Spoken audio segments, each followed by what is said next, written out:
Ketamine Conceptual Apocalypse. In spring 2016, I had a great deal of free time and a small degree of financial security.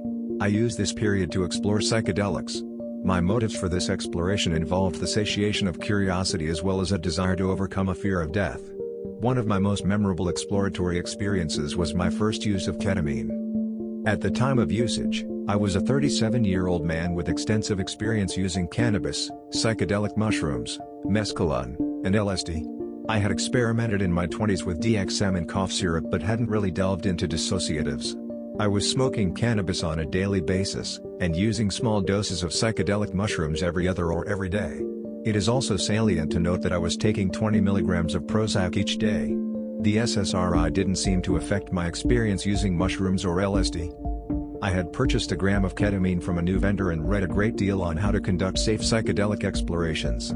I'd found Fadiman's The Psychedelic Explorer's Guide especially useful. On a late Wednesday morning, with the rain coming down in the desert, I insufflated approximately 200 milligrams of ketamine powder.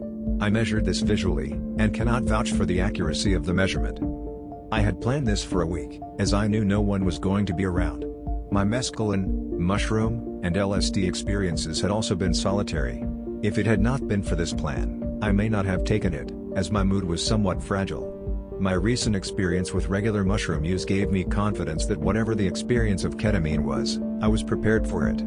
Boosted by this confidence, I had started a fire in the fireplace, thinking that I'd be able to be safe around it. The room was silent, and the doors were locked. The powder was extremely unpleasant going in. I had read basics on ketamine dosage and onset, but was still very shocked by the speed that the ketamine hit me with. Within 2 to 5 minutes the room was spinning. Time became altered the moment that the ketamine hit. I lost all knowledge that I had been sober before and all knowledge of the length of the trip. The spinning was very different from the spins one experiences with alcohol. I felt that my sense of balance was completely skewed, as if the world was canted about 45 degrees off level. This was extremely disorienting. The ketamine hit while I was sitting on a comfortable couch, but very quickly I decided to lay on the floor in front of the fire.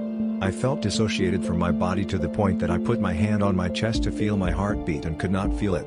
I noticed a whizzing, popping, roaring fuzz in the background, and I am still unsure if that sound was a hallucination or real. My relation to my senses had changed.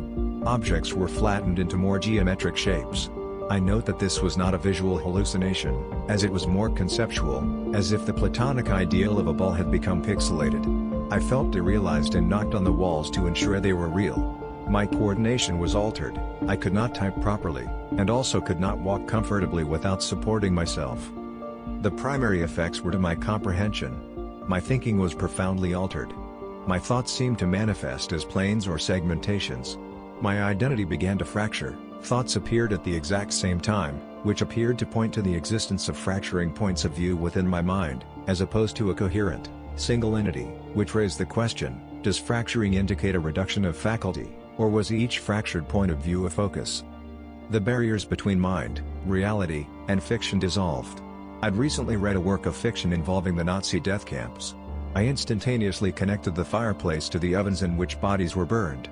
I could not distinguish the fictional representation of the ovens from the reality in front of me. This bothered me as I knew there was a difference, but I was not emotionally upset by this inability to distinguish the reality of what was in front of me from history, memory, or fiction. False narratives became equal to verifiable narratives. I felt that my emotional axis had been simplified. I now had one continuum of emotion. On one side were fear, dread and frustration, and on the other were safety/calm/comfort. D+15 minutes. My identity had fragmented further. I began talking to myself, and then began using my hands as puppets to talk with. I gave them voices and personalities and had a conversation with each of them. I am a socially anxious person, so the first question I asked them was, "Are you my friends?" I thought to myself that I would cut each of them off if they answered negatively. They answered positively. It is important to note here that I did not intend to harm myself, but rather that this consideration of harm seemed to be a consequence of emotional flattening. The concepts of harm, embarrassment, and safety became more conceptual and consequential than emotional, instinctual, and moral. There was no emotional barrier to the concept of cutting off my hands, nor any emotional response to the thought. I thus had no instinctive decision-making ability. I therefore that I had to reason through consequences of actions. This was very troubling. and I was thankful that there was no one around, as I felt that my morality had been compromised. I could not tell if I was psychotic or transcendent. D plus 30 minutes. I had great difficulty holding the details of observable reality in my mind, and I retreated into a thoughtscape. I found myself navigating an internal conceptual geography. Closing my eyes, I saw repeating geometric patterns, very ominous.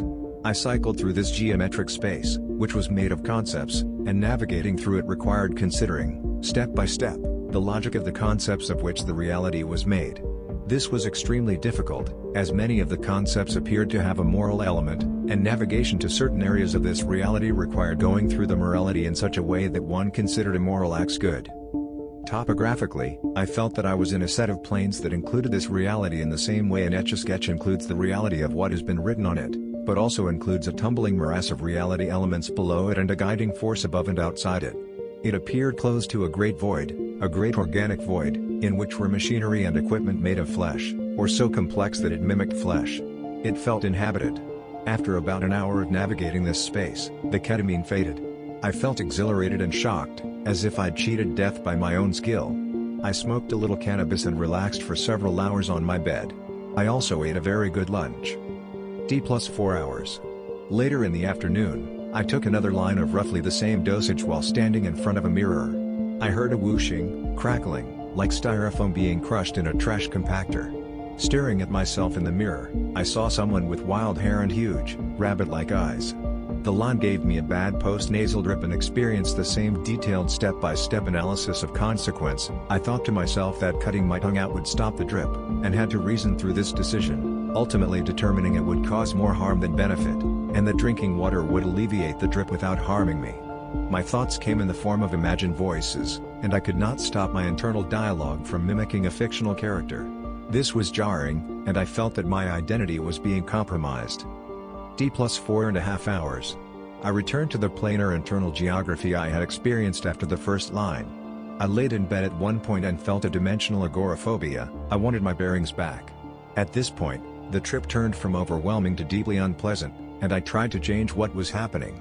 It tickled to allow the planes to compress until there was just this reality. This collapsing pushed my identity back together from above and below. While laying there I thought of everyone I loved and who loved me and used these thoughts as guide wires to anchor myself and push my identity back and forth vertically. By 5 p.m., I felt normal enough to take notes on the experience. The next day I felt fine, and deeply thankful to be sane. Summary. Ketamine causes a conceptual apocalypse. The barriers between imagination, reality, and fiction dissolve. This glimpse of a multivalent and multi-layered reality was altering in that it expanded the context of my reality. Knowing this exists, either outside or inside me, was similar to discovering there is land across the ocean, or accepting an afterlife. This was an overwhelming experience, and despite the latter, unpleasant half, I am thankful to have had it. My experience with ketamine was as similar to DMT experiences as to ketamine experiences.